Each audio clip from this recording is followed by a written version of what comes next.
Have you ever noticed how your body speaks more softly now, yet more honestly than it ever did before? Have you ever paused in the middle of your day and wondered, am I still taking care of myself in the way I truly need? Or am I simply doing what I've always done, out of habit? As the years pass, the body changes its rhythm, not to weaken us, but to ask us to listen more carefully.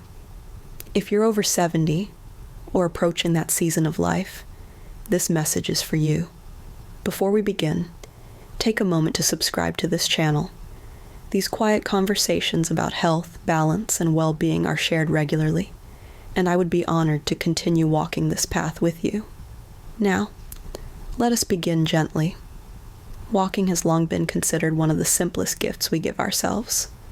No machines, no special clothing, no pressure, just movement, just breath, just time spent with your own body. For many older adults, walking remains one of the most effective ways to keep the heart awake and responsive. Each step encourages blood to circulate, delivering oxygen and nourishment throughout the body. A heart that moves steadily allows you to live your days with less strain and more ease. Walking also supports the muscles that carry you, the legs, the back, the quiet stabilizers that help you stand, turn, and sit with confidence. It gently reminds the bones to remain strong, helping reduce the risk of fractures and loss of mobility. And then there are the quieter benefits. Walking helps digestion move naturally. It supports a steady metabolism. It strengthens the immune system, that invisible shield that becomes more precious with each passing year. When done outdoors, walking invites sunlight to touch the skin, helping regulate sleep and restore the body's inner clock.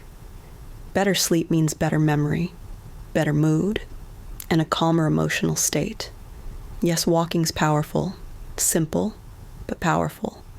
And yet, as we age, the body changes how it responds. Muscles lose some of their elasticity. Joints become more sensitive. Balance asks for greater care. Recovery takes longer than it once did. What felt effortless at 50 may feel demanding at 75. And this is where many people misunderstand health. They believe that if walking is good, then more walking must be better. But the aging body does not ask for more force. It asks for more wisdom. Too much walking, especially without rest, awareness, or proper posture, can strain the knees, the hips, and the lower back. It can increase fatigue. It can raise the risk of falls.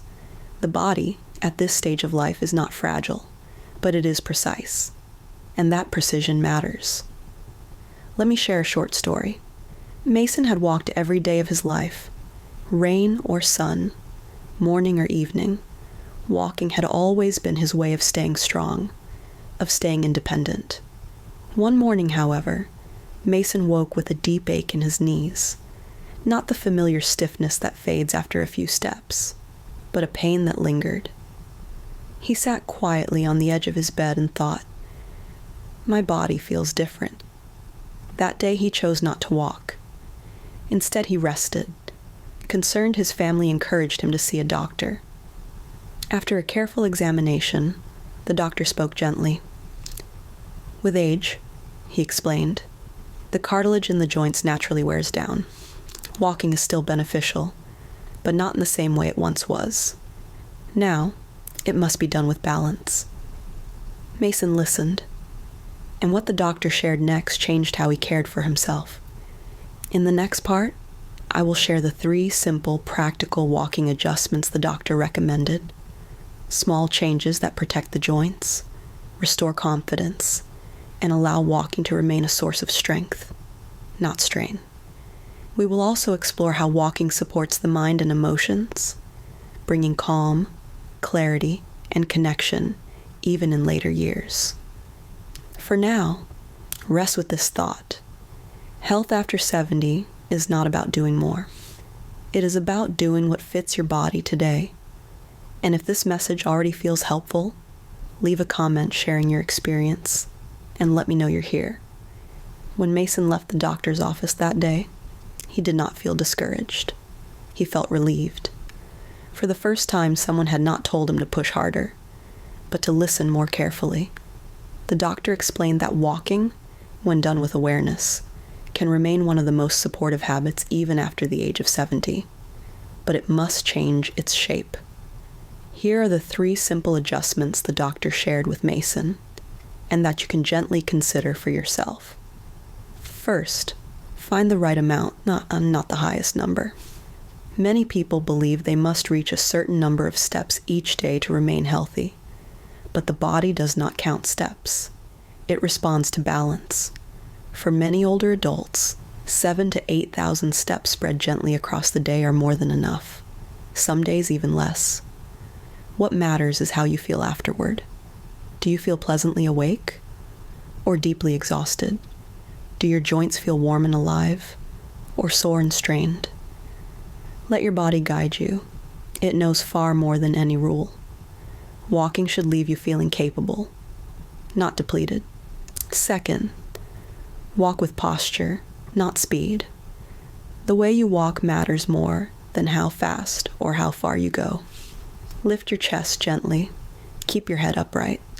Let your arms swing naturally at your sides. Avoid placing your hands behind your back, as this can disturb balance. Avoid taking long, forced steps, which can stress the knees and hips. Short, steady steps protect the joints and help maintain stability. Good posture also opens the lungs, allowing you to breathe more fully and feel more energized, even during a short walk. Third, begin and end slowly. The body needs time to adjust. Starting too quickly or stopping suddenly can cause dizziness, stiffness, or discomfort in circulation. Begin your walk at an easy pace. Let the body warm naturally. When you finish, slow down gradually. Allow your heart and breath to settle. These few extra minutes are not wasted time. They are protection.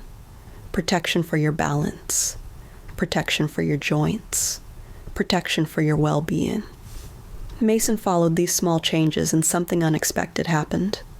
Walking began to feel good again. Beyond the body, the doctor also reminded Mason of something just as important. Walking nourishes the mind, and the mind, as we age, needs gentle care as much as the body does. Walking outdoors, especially among trees or open sky, can quietly lift the mood. Sunlight helps the brain release serotonin, a natural messenger of calm and contentment. Regular walking lowers stress hormones, helping the nervous system relax. New paths, new surroundings, even small changes in scenery stimulate the brain, supporting memory and concentration. Walking with another person, a friend, a family member, or a small group, offers something deeply human: connection, conversation, shared silence, belonging. Maintaining a routine, however simple, builds confidence. Each walk becomes a quiet reminder. I am still capable. I am still moving forward, and as walking supports better sleep, the mind finds rest. Emotions steady. Days feel easier to face. Endorphins, often called the body's natural comfort, are gently released, easing pain and softening emotional tension. Mason did not walk less because he was weaker. He walked wiser because he was listening, and that made all the difference. If you take anything from this message, let it be this: health after 70 is not about force. It is about harmony. Find the pace that honors your body. Choose movement that leaves you steady, calm, and confident. Now I invite you to share. What habits have helped you stay active and well? What small adjustments have you made as your body has changed? Leave a comment below. Your experience may quietly help someone else. If this message brought you reassurance, please give it a like, share it with someone you care about, and subscribe to the channel so we can continue these conversations together. Thank you for spending this time with me. Until next time, walk gently and take good care of yourself.